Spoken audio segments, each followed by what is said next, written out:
And ఇంకొకటి anti ageing, and ఈ మధ్య బాగా ట్రెండ్ అవుతుంది కూడా, ఎక్కువ మంది యాంటీ ఏజింగ్ వైపు పరిగెడుతున్నారు. సో యాంటీ ఏజింగ్ అనే ప్రాసెస్ని మనం ఏ ఏజ్ నుంచి స్టార్ట్ చేయొచ్చు యూజువల్గా? సో చాలామంది 20స్లో ఇది చేయండి, 30స్లో ఇది చేయండి అని చెప్తారు. కానీ నా అప్రోచ్ అయితే మీ ఏజింగ్ సైన్స్ బట్టి మీరు whatever you need to do దాన్ని బట్టి డిసైడ్ చేస్తాను నేనైతే.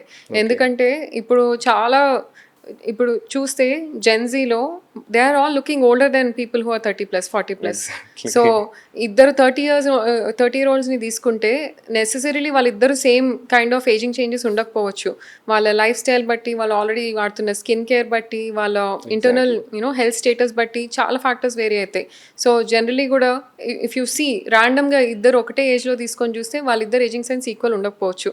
సో ఎక్కువ ఏజింగ్ సైన్స్ ఉన్న వాళ్ళకి కొంచెం స్ట్రాంగర్ థింగ్స్ వాడాల్సి వస్తుంది, కొంచెం ఏదైనా ప్రొసీజర్స్ అవసరం పడితే అట్లా ఉంటుంది.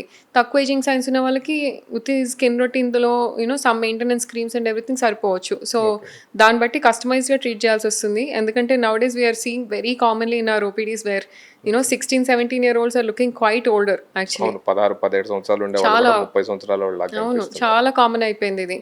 సో వాళ్ళు ఏజింగ్ అనేది ఇప్పుడు ఒక డిఫరెంట్ కాన్సెప్ట్ అయిపోయింది. So biological age, chronological age కూడా చాలా వేరీ అవుతున్నాయి. సో ఇంటర్నల్లీ ఆల్సో వాళ్ళ బాడీ కాంపోజిషన్. ఎందుకంటారు ఇలా, ఎందుకు జరుగుతుంది అంటారు? So main thing is I think 20 years ago how we were all eating is different from how we are eating currently.